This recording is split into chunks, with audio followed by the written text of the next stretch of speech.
الحمد لله نحمده ونستعينه ونستغفره ونؤمن به ونتوكل عليه ونعوذ بالله من شرور أنفسنا ومن سيئات أعمالنا من يهده الله فلا مضل له ومن يضلل فلا هادي له ونشهد أن لا إله إلا الله وحده لا شريك له ونشهد أن سيدنا ومولانا محمدا عبده ورسوله أما بعد فقد قال النبي صلى الله عليه وسلم لو كان بعدي نبي لكان عمر وقال النبي صلى الله عليه وسلم إن الله جعل الحق على لسان عمر وعلى قلبه أو كما قال عليه الصلاة والسلام صدق الله العظيم وصدق رسوله النبي الكريم ونحن على ذلك من الشاهدين والشاكرين والحمد لله رب العالمين اللهم صل على سيدنا ومولانا محمد وعلى آله وأصحابه كما تحب وترضى كما تحب وترضى. قابل احترام بھائی اور بزرگوں، اسلامی سال کا پہلا مہینہ محرم جس کا آغاز ہو چکا ہے، یہ محرم الحرام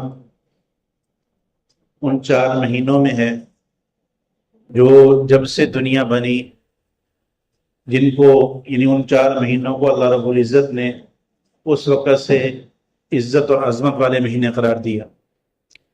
اللہ تعالیٰ قرآن مجید میں فرماتے ہیں ان عدت الشہور عند اللہ 12 شہرا فی کتاب اللہ یوم خلق السماوات والارض منها 4 حرم، کہ سال 12 مہینے کا ہوتا ہے. جب سے اللہ نے آسمان و زمین کی تخلیق کی اس وقت سے یہی نظام چلا رہا ہے، اور اس میں سے 4 مہینے قابل احترام ہیں. اور حدیث شریف میں حضور صلی اللہ علیہ وسلم نے ان کی وضاحت فرمائی کہ ذوالقعدہ، ذوالحج اور محرم اور چوتھا مہینہ رجب، یہ 4 مہینے جب سے اللہ نے دنیا بنائی اس وقت سے ان کو قابل احترام قرار دیا، اور ان میں اللہ کی نافرمانی کرنے کو بڑا گناہ قرار دیا. تو ان مہینوں کی عظمت کا تعلق جو ہے بعد میں پیش آنے والے واقعات سے نہیں، بلکہ یہ ابتدا سے ہی جب اللہ تعالیٰ نے دنیا کی تخلیق کی اس وقت سے ان کو قابل احترام قرار دی. ایک روایت میں آتا ہے کہ آپ صلی اللہ علیہ وسلم نے ارشاد فرمایا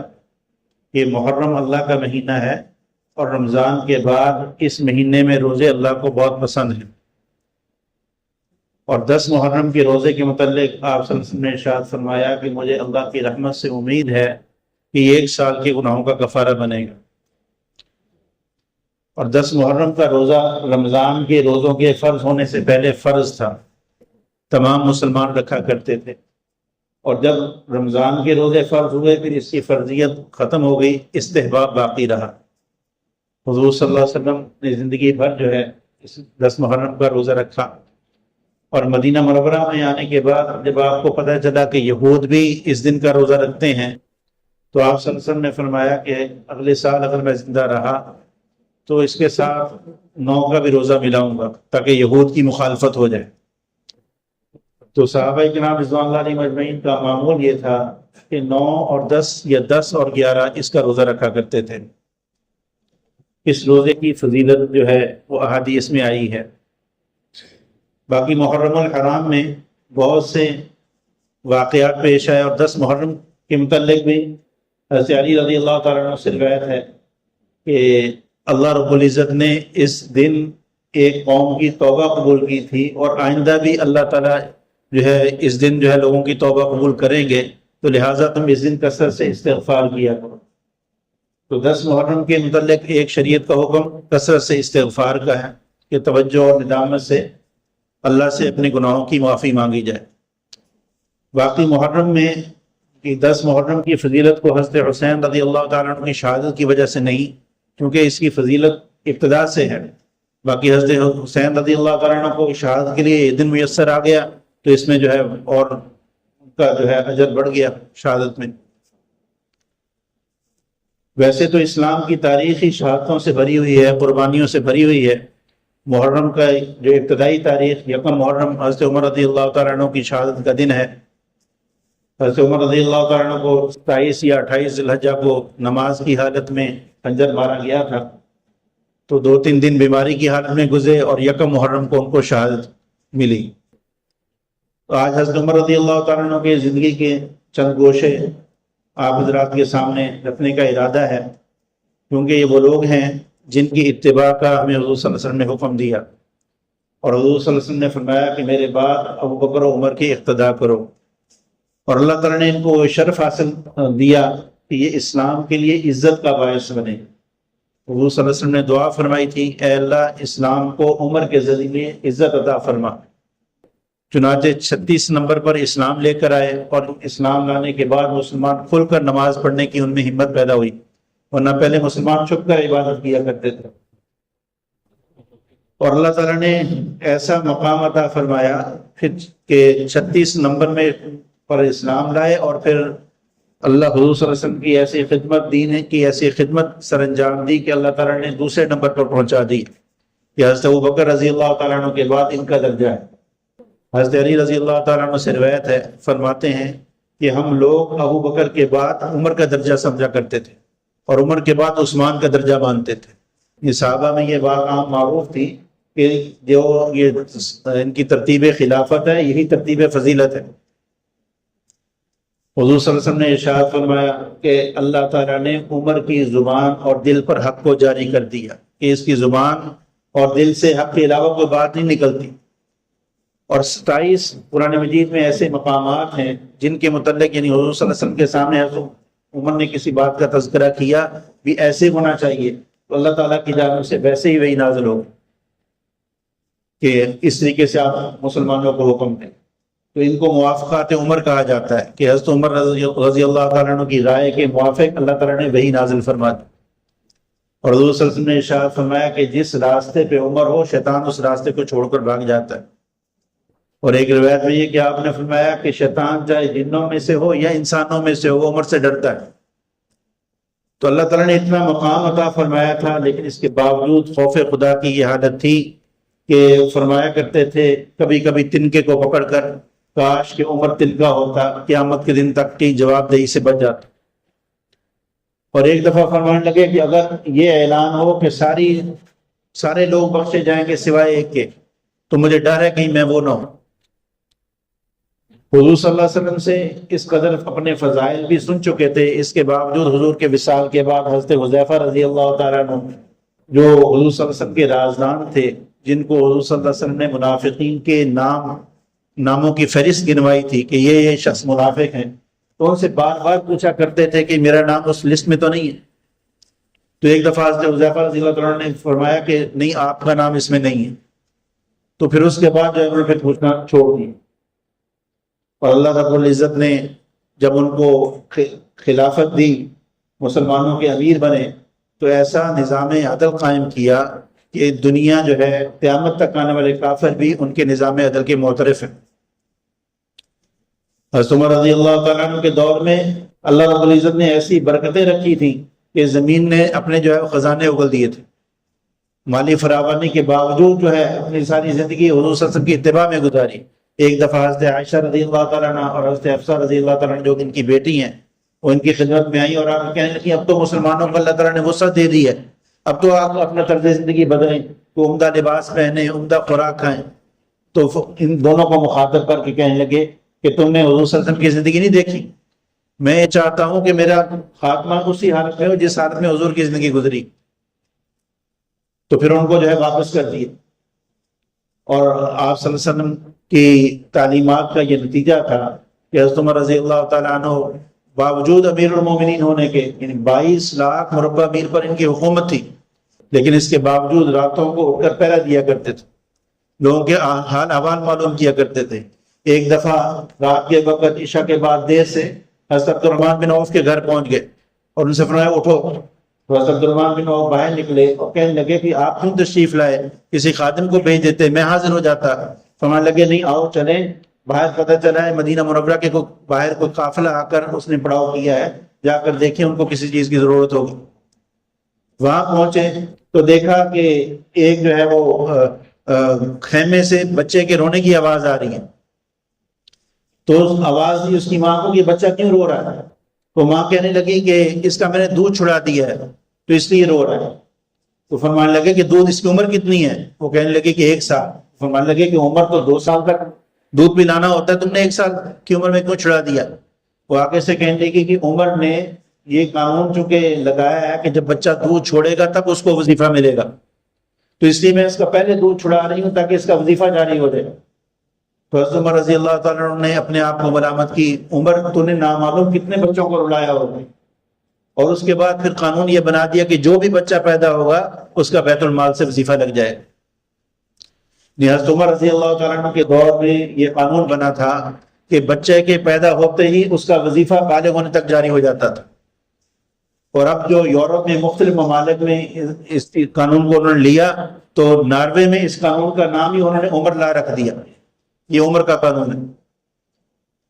ایک دفعہ حضرت عمر رضی اللہ تعالیٰ عنہ بازار میں جا رہے تھے، کوئی پروٹوکول نہیں تھا، اب تو کوئی معمولی سا عہدیدار آتا ہے تو گھنٹوں سڑکیں جو ہے بند ہو جاتی ہیں، نہ کسی کی تکلیف کا احساس ہے اور نہ کسی کے جو ہے وہ بیماری کا احساس، کوئی مریض ہوگا، کسی کو غریب ضرورت مند ہوگا تو گھنٹوں سڑکیں بلاک ہو جاتی ہیں۔ تو اکیلے جا رہے ہیں تو دیکھا ایک بوڑھا وہ بھیک مانگ رہا ہے، تو حضرت عمر رضی اللہ عنہ نے فرمایا یہ کون ہے؟ تو کسی نے کہا جی یہودی ہے۔ فرمایا اس کو بلاؤ۔ یہودی کو بلایا گیا تو فرمان لگے کہ تمہیں بیت المال سے وظیفہ نہیں ملتا؟ وہ کہنے لگا کہ ملتا ہے۔ پھر پوچھنے لگے کیا وہ تمہاری ضروریات کے لیے کافی نہیں ہے؟ اس نے کہا جی کافی ہے۔ پھر تم بھیک کیوں مانگ رہے ہو؟ اس نے کہا جی جو ہمارے اوپر ٹیکس لگا ہوا ہے اس ٹیکس کی ادائیگی کے لیے وقت آ رہا ہے، میرے پاس پیسے نہیں تھے تو اس لیے میں بھیک مانگنی شروع کر دی۔ تو حضرت عمر رضی اللہ تعالیٰ عنہ نے پھر یہ قانون بنا دیا کہ جو بوڑھے ہیں یعنی جو ان سے ٹیکس، یعنی جب تک وہ کمانے کا وقت ہے اس وقت ان سے ٹیکس لیا جائے گا، اور جب ان کی کمانے کی عمر کمانے کے قابل نہیں رہیں گے تو پھر اسے ٹیکس بھی معاف۔ اور ٹیکس صرف اور صرف کافروں سے لیا جاتا تھا، اور وہ بھی اس بات کا ہوتا تھا کہ ان کی جان مال کی ذمہ داری جو ہے وہ مسلمانوں کے ذمہ ہے، اس کی حفاظت۔ مسلمانوں سے ٹیکس نہیں لیا جاتا تھا ریاست مدینہ میں، اور اب جو ہے ہر آدمی سے، غریب سے بھی جو ہے وہ ٹیکس جو ہے وہ کبھی جو چیز بھی خریدتے ہیں اس پر ٹیکس لگا ہوتا ہے، اور پھر یہ کہتے ہیں جی ہم نے جو ہے وہ غریبوں پر ٹیکس نہیں لگایا۔ حکمران ہمارے جو ہے اپنی عیاشیوں کو ختم نہیں کرتے، اپنی عیاشیوں کو پورا کرنے کے لیے جو ہے وہ پھر IMF کے دروازے پر بھاگتے ہیں، جبکہ حضرت عمر رضی اللہ تعالیٰ عنہ ان حضرات کی اگر ہم سیرت کا مطالعہ کریں، اب جب بھی ایام آتے ہیں ہمارے حکمران آرام سے جو ہے وہ بیان دے دیتے ہیں جی حضرت عمر کا طرز خلافت اپنانا چاہیے، لیکن اگر اپنی زندگی ان سے کوئی پوچھے تو صحیح کہ تم لوگوں نے، تمہاری زندگی کیسی ہے؟ کہ حضرت عمر رضی اللہ تعالیٰ عنہ کو حضرت ابو عبیدہ بن جراح نے خط لکھا کہ ہم شام جو ہے ہم نے سارا علاقہ فتح کر لیا، فلسطین جو وہ باقی ہے بیت المقدس، اور یہودیوں نے یہ شرط لگائی ہے کہ مسلمانوں کا امیر خود آئے تو پھر ہم جو ہے ان کے ہاتھ چابیاں دیں گے، بغیر جنگ کے دے دیں گے، ہم نے ان سے کوئی ایگریمنٹ کرنا ہے۔ تو حضرت عمر رضی اللہ تعالیٰ عنہ تو خط پہنچا تو ایک غلام ساتھ لیا اور ایک اونٹ ساتھ لیا، یعنی تقریباً 2000 کلومیٹر کا سفر ہے، ایک غلام اور ایک اونٹ، اور پھر غلام سے فرمانے لگے کہ دیکھو اگر ہم دونوں اونٹ پر سواری کریں گے تو یہ اونٹ پر زیادتی ہوگی، اور اگر اکیلا میں سواری کروں گا تو یہ تمہارے اوپر زیادتی ہوگی۔ تو ہم ایسے کرتے ہیں کہ 3 حصے کرتے ہیں، ایک سفر کا حصہ میں سواری کیا کروں گا، تم ساتھ اونٹ پکڑ کے لگام پکڑ کے چلنا، پھر تم سواری کرو گے، پھر میں اونٹ کی لگام پکڑ کے چلوں گا، پھر اس کے بعد جتنا حصہ مسافت ہم نے طے کی ہے مثلا 2 میل یا 4 میل، اتنا حصہ اونٹ کو خالی چلنے دیں گے تاکہ اس کو بھی راحت ملے۔ اب یہ بیرون ملک کے سفر پر جا رہے ہیں، اور آج ہمارے حکمران ایک اپنے ملک میں آنا ہو تو کروڑوں کا بجٹ جو ہے وہ اڑ جاتا ہے ان کے پروٹوکول کے نام پر، یعنی کوئی ان کا جو ہے وہ پروٹوکول نہیں۔ اور پھر اسی طرح چلتے ہوئے جب وہاں پہنچ رہے ہیں فلسطین کے قریب تو اس وقت باری جو تھی وہ غلام کی سواری کی تھی۔ جب اندر داخل ہوئے ہیں تو حضرت عمر یہ نہیں کہا کہ اب لوگ کیا کہیں گے کہ امیر المومنین ہے اور اونٹ کی لگام پکڑے چل رہا ہے، نہیں، اسے کہا نہیں تمہاری باری ہے۔ اس نے بہت اصرار کیا کہ حضرت آپ بیٹھ جائیں، وہاں لگے کہ نہیں بیٹھو، تم ہی بیٹھو، تو لگام پکڑ کے وہاں داخل ہوئے، شہر میں گئے۔ جب ان سے مذاکرات کے لیے جانے لگے تو حضرت ابو عبیدہ بن جراح رضی اللہ تعالیٰ عنہ انہوں نے ان کے لباس پہ نظر ڈالی تو 12 پہ بند لگے ہوئے تھے، یعنی کپڑا 12 جگہ سے پھٹا ہوا تھا اور مختلف وہ چیزوں کے ساتھ اس کو جوڑا گیا تھا۔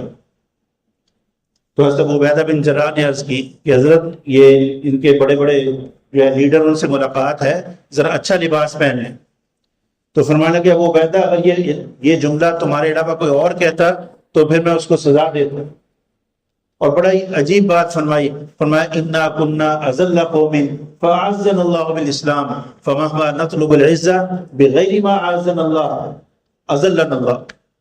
کہ ہم انتہائی ذلیل ترین لوگ تھے، اللہ نے ہمیں اسلام کے ذریعے عزت بخشی، اب جب بھی ہم اسلام کو چھوڑ کر کسی اور چیز میں عزت تلاش کریں گے اللہ تعالیٰ ہمیں ذلیل کر دیں گے۔ تو وہاں یہ سبق دے دیا کہ عزت جو ہے اس کا تعلق نہ تو لباس سے ہے، نہ مال و دولت سے ہے، نہ عہدہ اور منصب سے ہے، نہ زمینداری سے ہے۔ عزت کا تعلق اللہ کی غلامی میں، اللہ کے رسول صلی اللہ علیہ وسلم کی غلامی میں۔ بندے نے لباس جیسا مرضی پہنا ہو لیکن اللہ کا راضی ہیں، اللہ کے حکموں کے مطابق زندگی گزار رہے ہیں تو وہ اللہ کی مدد اس کے ساتھ ہوگی۔ اور واقعہ یہ ہے کہ اللہ رب العزت نے حضرت عمر رضی اللہ تعالیٰ عنہ کو صرف 22 لاکھ مربع میل پر حکمرانی نہیں دی بلکہ عناصر اربع پر حکمرانی دی تھی۔ زمین بھی ان کا حکم مانتی تھی، ہوا بھی ان کا حکم مانتی تھی، دریا بھی پانی بھی ان کا حکم مانتے تھے، اور آگ بھی ان کا حکم مانتی تھی۔ ایک دفعہ پتہ چلا کہ ایک پہاڑ سے آتش فشاں پٹ پڑا اور آگ نکل کے باہر آ رہی ہے، تو حضرت عمر رضی اللہ تعالیٰ نے اپنی چادر وہ حضرت تمیم داری کو دی، فرمایا کہ یہ چادر لے جاؤ اور اس کو ہانک کر جہاں سے نکلی وہیں واپس کر کے آؤ۔ تو آگ کا لاوا آ رہا تھا، حضرت تمیم داری نے اسی چادر سے اس کو ہانکا اور جو ہے وہ اس کو واپس کیا۔ اس کے بعد پھر آج تک وہ آتش فشاں نہیں پڑا۔ اور دریائے نیل کے متعلق اس وقت یہ مشہور تھا کہ جب تک ایک خاتون جو ہے دوشیزہ اس کو اس کے اندر نہ ڈالا جائے تو اس کا پانی جو ہے وہ نہیں چلتا، پانی رک جاتا ہے۔ تو حضرت سعد رضی اللہ تعالیٰ نے خط لکھا کہ ایسے ہم نے مصر فتح کر لی ہے، اب کیا حکم ہے، پانی نہیں چل رہا۔ تو حضرت عمر رضی اللہ تعالیٰ نے خط لکھا، دریا کو حکم دے رہے کہ اگر تم اللہ کے حکم سے چلتے ہو تو چلنا شروع کر دو، نہیں چلتے تو ہمیں تمہاری ضرورت نہیں ہے۔ تو جو ہی خط ڈالا گیا پانی ویسے کا ویسے چل پڑا، اور آج تک جو ہے بغیر کسی جو ہے کمی کے وہ چل رہا۔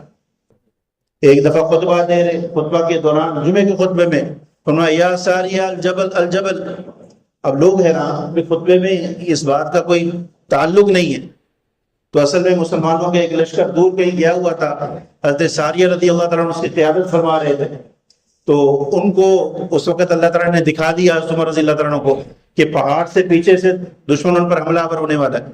تو حضرت عمر نے یہی ممبر پر آواز دی مدینہ سے، تو اللہ تعالیٰ نے ان کی آواز وہاں حضرت ساریہ تک پہنچا دی،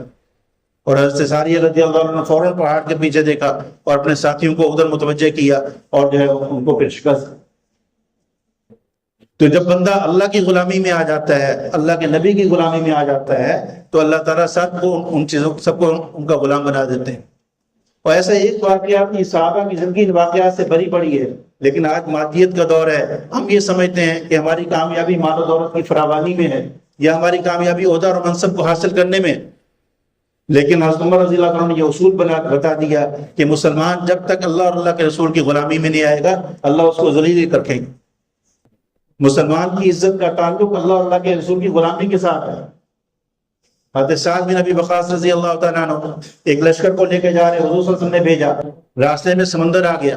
اور سمندر کا جو فاصلہ تھا وہ 38 کلومیٹر کا تھا، یعنی سمندر ہے۔ اب حضرت سعد رضی اللہ تعالیٰ عنہ صحابہ کو جمع کیے جو ساتھ میں، ان سے فرمانے لگے کیا تم میں سے کوئی گناہ کبیرہ کا مرتکب تو نہیں ہے؟ اگر کوئی گناہ کبیرہ کا مرتکب ہے تو اللہ سے توبہ کر لے، ہم نے گھوڑے اس سمندر میں ڈالنے ہیں اور ہم نے اس کو عبور کر کے وہاں جانا ہے جنہیں حضور نے حکم دیا۔ تو سب نے کہا نہیں الحمدللہ ہم میں سے کوئی اللہ کی نافرمانی کا مرتکب نہیں ہے، گناہ کبیرہ کا مرتکب نہیں ہے۔ تو سعد نے اپنے گھوڑے ڈال دیے، پیچھے سے سارے لشکر نے ڈال دیے، تو 78 کلومیٹر پر گھوڑے ایسے 38 کلومیٹر پر گھوڑوں نے ایسے سفر کیا جیسے خشکی پر سفر کرتے۔ تو پھر جب بندہ اللہ کی فرما برداری والی زندگی میں آتا ہے تو اللہ تعالیٰ جو ہے پھر ہر معاملہ میں اس کی مدد کرتے ہیں۔ تو ان حضرات کی سیرت جو ہے وہ ہمیں یہ سبق دیتی ہے کہ ہم اپنی زندگیوں کا محاسبہ کریں کہ ہماری زندگی میں اللہ کی نافرمانی ہے تو نہیں، ہماری شکل و صورت اللہ کے حکموں کے مطابق ہے یا نہیں، ہمارا لباس ہمارا طرز زندگی ان کے مطابق ہے یا نہیں۔ اب حضرت عمر رضی اللہ تعالیٰ عنہ کی زندگی میں بھی آخری وقت بھی نماز کا اہتمام ہے. اب فجر کی نماز میں زخمی ہوتے ہیں, وہ نماز پوری نہیں کر پاتے, تو بعد میں 2 دن یا 3 دن زندہ رہتے ہیں, تو حضرت عمر رضی اللہ تعالیٰ عنہ کے بیٹے وہ نماز کے وقت یاد دہانی کرواتے ہیں اور تیمم کر کے جو وہ نماز پڑھتے ہیں. اور پھر فرمانے لگے, میں نے کہا باجی آپ کی فجر کی نماز بھی رہتی ہے, وہ پوری نہیں کر پائے تھے. فرمایا کہ جلدی سے تیمم کرواؤ, میں اللہ کے پاس اس حالت میں نہیں جانا چاہتا کہ میرے ذمہ کوئی نماز ہو. اور حضرت حسین رضی اللہ تعالیٰ عنہ کی زندگی, اس میں بھی یہ سبق ہے کہ آخری وقت جو ہے ان کی جان جو نکلی ہے وہ سجدے کی حالت ہے. ہم لوگ ان حضرات کا نام تو لیتے ہیں, لیکن ان کی سیرت ہے کیا, اللہ نے ان کو یہ مقام کیوں دیا, اس جانب توجہ نہیں کرتے. تو اللہ تعالیٰ سے دعا ہے اللہ تعالیٰ میں ان کے نقش قدم پہ چلنے کی توفیق نصیب فرمائے. وآخر دعوانا الحمدللہ.